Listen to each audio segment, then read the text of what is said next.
부활절마다 우리가 즐겨 부르는 찬송 중에 무덤에 머물러라는 찬송이 있습니다. 거기 보면 인상 깊은 가사가 나오는데 2절에 보면 헛되이 지키네 예수 내 구주, 헛되이 봉하네 예수 내 주. 군사들이 그 무덤을 지키고 있지만 그것은 헛된 거예요. 헛되이 지키는 거예요. 왜 그렇습니까? 우리 예수님은 자신의 죄로 말미암아 죽는 게 아니고 저와 여러분의 죄를 위해서 죽으셨기 때문에 죄가 없는 그 예수님을 죽음의 권세가 묶어놓을 수가 없고 꽈둬놓을 수가 없고 그것을 붙잡고 있을 수가 없는 거예요. 그래야 우리 예수님은 우리 죄를 위하여 십자가에서 죽으셨고 또한 사흘 만에 사망 권세를 깨뜨리고 부활하셨습니다. 오늘 본문에 등장하는 이스라엘의 종교 지도자들의 모습이 바로 그거예요. 예루살렘에 입성하신 예수님은 자신의 메시아 되심을 이제는 드러내셨어요. 예, 이스라엘의 종교 지도자들은 어떻게 하면 올무를 걸러서 그를 넘어뜨릴까 계속 시험하는 것입니다. 그들이 예수님 앞에 행할 일은 그가 메시아이심을 받아들이고 고백하고 그 앞에 무릎을 꿇고 그에게 경배를 해야 되는데 도리어 그들은 예수님을 대항하고 대적하고 예수님을 메시아로 인정하지 않고 그들은 거부하며 버티고 있었던 것입니다. 그런데 그게 다 헛되다는 거예요. 헛되게 버티는 것이죠. 왜냐하면 그들이 인정하든 인정하지 않든 예수님은 이 땅에 메시아로 이미 오셨고 그의 사역을 준행하고 계셨기 때문입니다. 이제까지 이스라엘의 그 종교 지도자들이라고 일컬음을 받는 자들 중에 세 부류의 사람들이 예수님을 시험하려고 질문을 했습니다. 그런데 그 모든 것이 실패로 돌아갔습니다. 예수님은 그들의 질문에 완벽하게 대답하셔서 그 어느 누구도 반문할 수 없도록 만드셨습니다. 세 번의 논쟁에서 실패한 그들에게 이제 이번에는 예수님께서 먼저 질문을 던지시는 거예요. 이 질문으로 말미암아 이제까지의 모든 논쟁이 결국에는 마무리되고 있는 것을 성경이 보여줍니다. 그 결과가 어떻게 됩니까? 그들은 예수님의 질문을 자기들이 해본 적도 없고 그런 질문에 대해서는 들어본 적도 없고 그거에 대해서 답을 알지도 못했습니다. 결론 붙여 이야기하자면 46절에 나오죠. 우리 같이 한번 읽어볼까요? 46절에 시작. 한마디도 능히 대답하는 자가 없고 그날부터 감히 그에게 묻는 자도 없더라. 그들은 예수님의 질문에 아무 대답하지 못하고 예수님은 이로써 공개적인 말씀 사역을 마무리하시는 것을 볼 수 있습니다. 이는 예수님의 권위에 대한 모든 논쟁이 예수님의 완전한 승리로 끝나게 되었다는 것을 말씀하고 있습니다. 그럼에도 불구하고 우리 예수님은 자신이 물었던 그 질문에 대해서 친히 답해 주심으로 말미암아 오늘 우리에게 예수님이 메시아이심에 대해서 보다 더 자세하게 선명하게 가르쳐 준 것이 오늘 본문의 말씀입니다. 첫째로 예수님은 다윗의 자손입니다. 예수님은 종교 지도자들에게 먼저는 쉬운 질문을 던지시고 그 다음에는 아주 심오한 질문을 던지셨어요. 처음 질문은 쉬운 질문이에요. 우리 41절 42절 말씀 볼까요? 바리새인들이 모였을 때 예수께서 그들에게 물으시되 너희는 그리스도에 대하여 어떻게 생각하느냐? 누구의 자손이냐? 대답하되 다윗의 자손이니이다. 그들은 예수님의 질문에 바로 대답했습니다. 그런데 이 질문은 쉬운 질문이 사실은 아니었어요.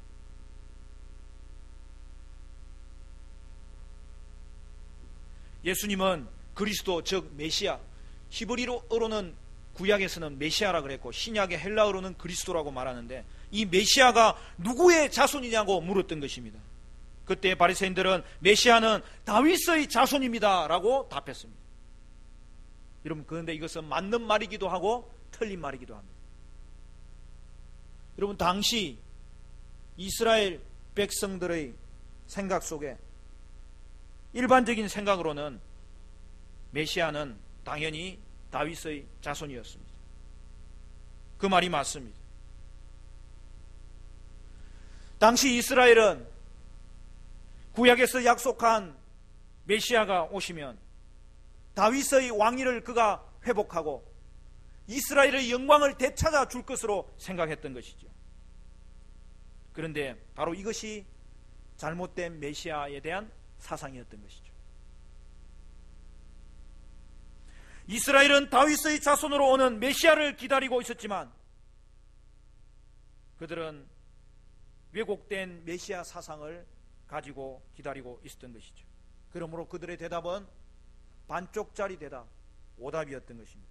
그래서 그들은 자신들의 기대와 다른 메시아 예수님을 만났을 때 그를 거부하였고 그를 대적하였고 결국에는 그들이 십자가에 못 박기까지 핍박하였던 것입니다. 그러면 예수님이 다윗의 자손이 아니라는 거냐? 그렇지 않습니다. 예수님은 다윗의 자손입니다. 예수님은 다윗의 혈통을 통하여서 이 땅에 오심하고 예언되었던 그대로 이 땅에 오셨습니다. 그러나 예수님은 메시아에 대해서 단순히 다윗의 자손이라는 호칭만으로 부른다면 그를 제대로 이해하지 못한 것임을 밝히고 있습니다. 예수님께서 이 땅에 공적인 사역, 공생애를 사실 때에 다윗의 자손 예수야 하고 그를 부르는 자들을 예수님은 기뻐하셨고 그들을 인정하셨고 그들을 받아주셨어요. 그러나 예수님이 자기 스스로 자기를 소개할 때에는 자기가 메시아라고 한 번도 소개하지 않았고 말하지 않았어요. 그러면 예수님은 자신에 대해서 어떻게 소개하는 것입니까? 바로 오늘 본문에 예수님은 자신에 대해서 자신을 스스로 소개하는 장면이 나오는 것이죠. 예수님은 자신의 질문에 대해서 정확한 답을 주십니다. 둘째로 예수님은 다윗의 주이십니다. 예수님은 바리새인들의 답이 틀렸다는 것을 논증하기 위해서 구약의 시편 110편의 말씀을 인용합니다. 그것이 43절부터 나오는 45절의 말씀인데요, 우리 같이 한번 읽어볼까요? 43절부터 시작. 이르시되 그러면 다윗이 성령에 감동되어 어찌 그리스도를 주라 칭하여 말하되 주께서 내 주께 이르시되 내가 네 원수를 네 발 아래에 둘 때까지 내 우편에 앉아 있으라 하였도다 하였느냐? 다윗이 그리스도를 주라 칭하였은즉 어찌 그의 자손이 되겠느냐 하시니. 여러분, 이 말씀은 초대교회에 굉장히 중요한 말씀이었습니다. 신약에서 구약을 인용하는 말씀이 여러 구절 나오는데 그 중에서도 가장 많이 인용된 구절이 바로 이 구절이고 7번 신약의 저자들에 의해서 인용되었어요. 이 시편은 다윗의 시편입니다. 다윗은 성령에 감동되어서 하나님과 예수님이 대화하는 것을 볼 수 있는 특권을 가졌는데 그 장면을 보고서 예언으로 시편 말씀을 기록한 거예요. 다윗이 썼지만 그 내용은 하나님과 예수님의 대화 내용이었고 거기에는 다윗 자신에 대한 내용이 아니라 다윗은 이 말씀을 기록하면서 메시아에 대한 고백을 담아내었던 것이죠. 오늘 본문에 보면 주께서 내 주께 이르시되 라고 되어 있는데 여러분 시편 110편에 가면 어떻게 표현되냐면 여호와께서 내 주께 이르시되 이렇게 되어 있어요. 그러면 명백하지요. 앞에 주께서란 말은 여호와 하나님을 말하는 것이고 뒤에 내 주께란 말은 메시아 예수님을 말하는 것이죠.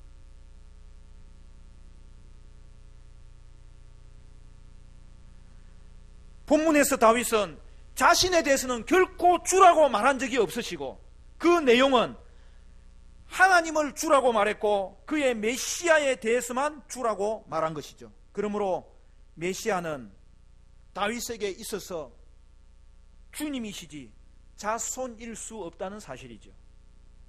그리고 오늘 본문에 이제 중요한 내용들이 하나씩 등장하는데 오늘 본문의 인용 구절은 한 구절 한 구절이 예수님에게서 성취되는 거예요. 거기 보면 내 우편에 앉았으라 라고 되어 있습니다. 여러분 원래 왕의 우편에는 누가 앉는 거예요? 왕의 아들이 앉는 거예요. 왜요? 그가 왕위를 이어받을 자로 인정해주는 자리가 왕의 우편인데 오늘 여호와의 우편에 누가 앉아 계셨어요? 메시아가 앉아 있어요. 그럼 그 메시아가 누구라는 것입니까? 하나님의 아들이라는 것이죠. 오늘 주라고 된 것은 아버지를 말해요.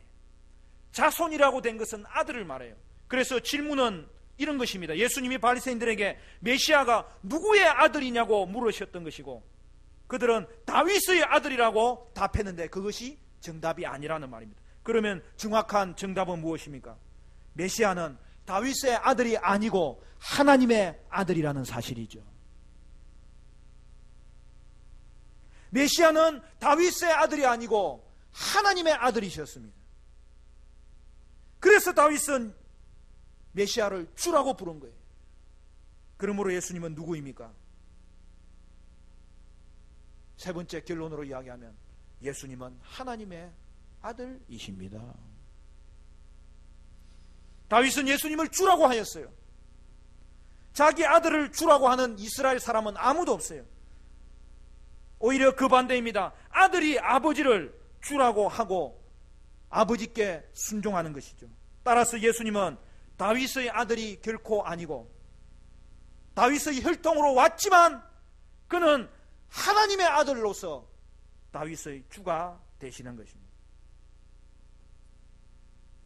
물론 예수님은 다윗의 자손이에요.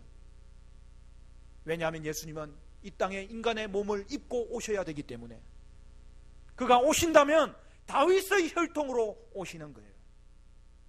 그러나 우리가 오늘 이 시간에 초대교회 신앙 고백이 담겨져 있던 내용을 오늘 우리의 신앙을 고백하면서 점검하면서 다시 확인하는 일은 뭐냐?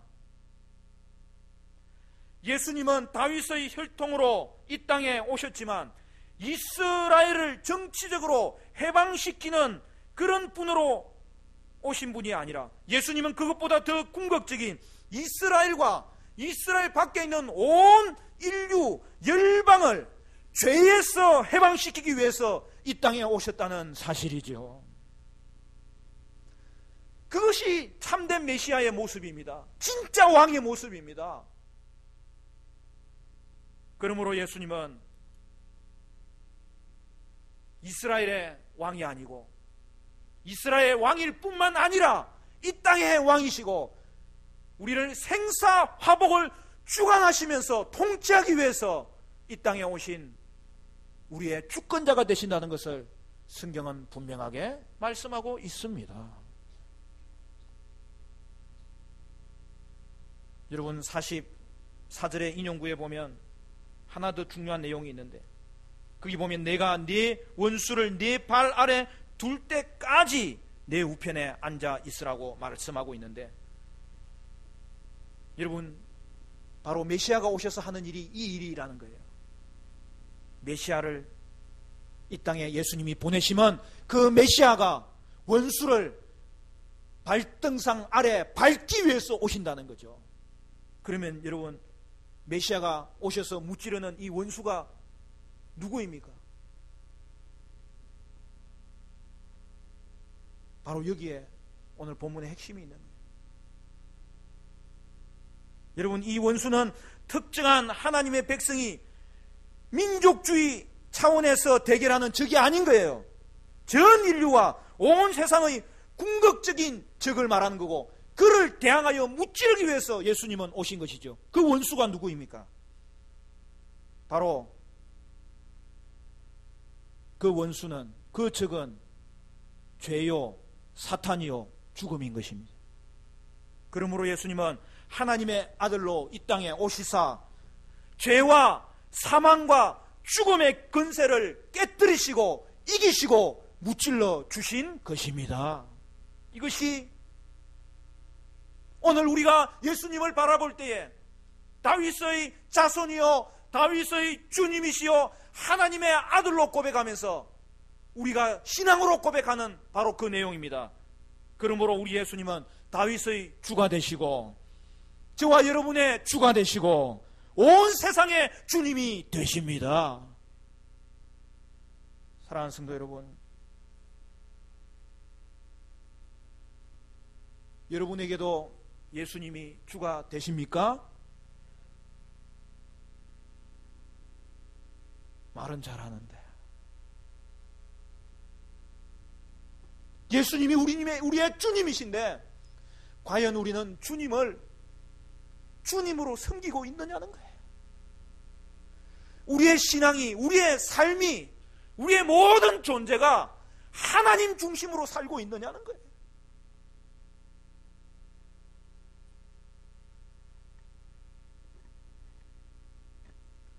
미국의 뉴저지에 가면 한인교회 중에 아주 건강한 교회가 있습니다.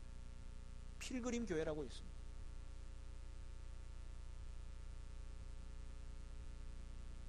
근래에 그 교회에 대한 소식을 듣게 됐는데요, 벌써 4, 5년 전에 한번 이슈가 됐었어요. 그가 미국 교단에 소속되어 있지 않습니까? PCUSA라고. 그 교단에서 2011년에 동성애자도 목사가 될 수 있다고 그렇게 선언을 했어요. 그때에 미국에 있는 한인교회들 중에 정말 열방을 품고 하나님의 말씀 중심으로 살아가는 교회들이 많거든요.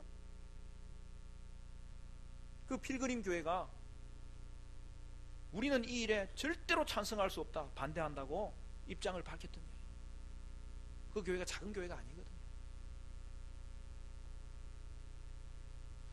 여러분, 성경에 동성애에 관한 내용이 나올 때에 그 어디에도 동성애를 긍정적으로 묘사한 부분이 한 군데도 없고, 그것은 죄악이고 그것은 심판받을 대상이라고 분명하게 말했던 것이죠.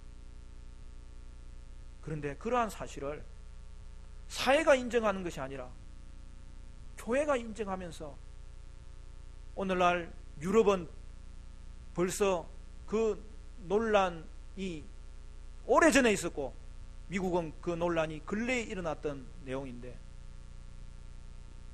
그 교단이 결정한 것은 뭐냐 하면은 동성애로 있던 자가 회개하고 돌아오면 받아준다는 게 아니라 지금도 동성애자고 그런 생활을 그대로 가지고 있으면서도 목사가 될 수 있고 장로가 될 수 있고 직분자가 될 수 있고 권사가 될 수 있고 집사로 직분을 줄 수 있다고 선언한 것이죠. 교단의 결정에 대해서 그 교회의 지도자들, 당회가 모였습니다. 양충길 목사님에게 장로님들이 이야기합니다. 목사님, 어떻게 할 것입니까? 그때 양충길 목사님은 우리 교회는 교단을 떠납니다. 우리 교회가 그렇게 하지 않으면 저는 하나님 중심으로 살아야 되기 때문에 제가 이 교회를 떠납니다. 교회는 하나님 중심으로 사는 곳이기 때문에 우리 교회는 이 교단을 나가야 합니다.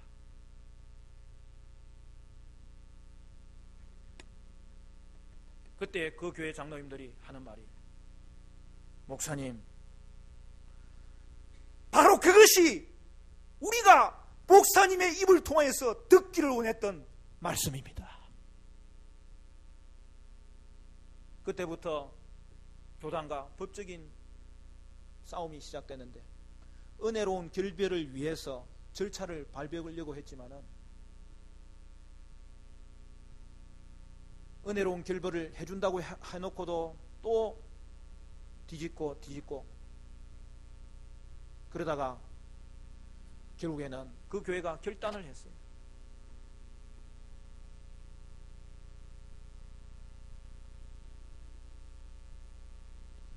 이 PCUSA는 교회의 모든 재산이 노회에 들어가 있고 총회에 들어가 있거든요.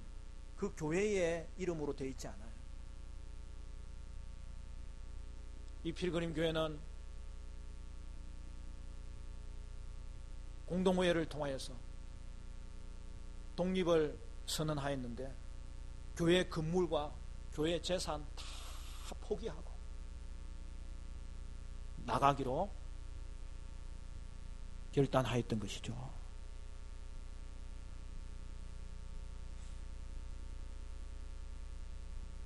지금은 이제 1월이잖아요. 2월이고 이웃에 있는 학교 강당을 빌려서 예배 드리고 있어요. 제가 그 교회 이름을 생각해 보니까 진짜 순례자가 된 거야, 이게. 필그림 순례자 교회.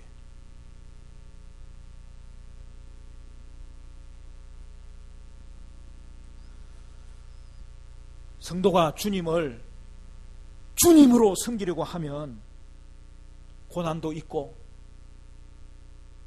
손해도 있게 되는 거예요. 그러나 하나님 중심의 성도는 그것이 그의 신앙 고백을, 그의 삶을 조금도 흐트려 놓지 못하는 거예요.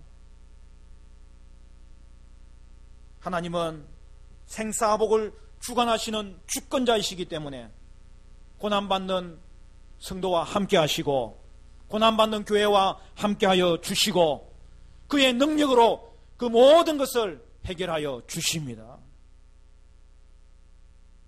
그런데 성도들이 예수님을 주님이라고 고백하는데 하나님 중심으로 살지 않아요. 왜 그래요?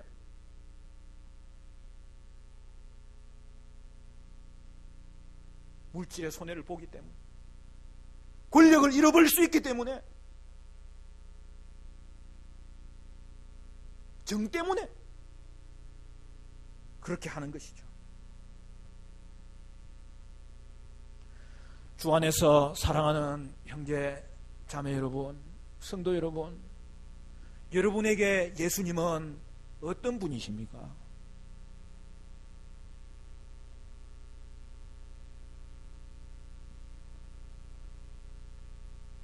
저는 청소년 시기에 세례받을 때 목사님에게 이 질문 받았어요. 민철 학생에게 예수님은 어떤 분이야? 그때 저는 주님 앞에, 목사님 앞에, 교회 앞에 고백했습니다. 예수님은 그리스도시요 하나님의 아들이시요 나의 구세주시요 나의 주님이십니다. 그날 이후로 그 고백이 한 번도 흔들려 본 적이 없고, 그러나 안타까운 것은 내가 주님으로 고백했지만 내가 진정 주님으로 섬기며 사는지 오늘도 내 자신을 돌아볼 수밖에 없는 것이 이 신앙 고백이죠. 사랑하는 성도 여러분, 여러분에게 예수님은 어떤 분이세요? 여러분은 하나님의 아들 예수 그리스도를 주로 믿는 자로서 오직 왕이신 메시아 예수님께 삶의 우선순위를 드릴 수 있어야 하는 것입니다. 사랑하는 성도 여러분, 오직 여러분은 예수님만을 주로 섬기고 예수님만을 주로 고백하고 예수님만을 주로 인정하고, 그것이 여러분의 신앙에서든 삶에서든 여러분의 인생 전체에서 고백되어져서 저와 여러분의 인생이 하나님 중심의 복된 삶을 살아가는 은혜가 있게 되시기를 간절히 축원합니다.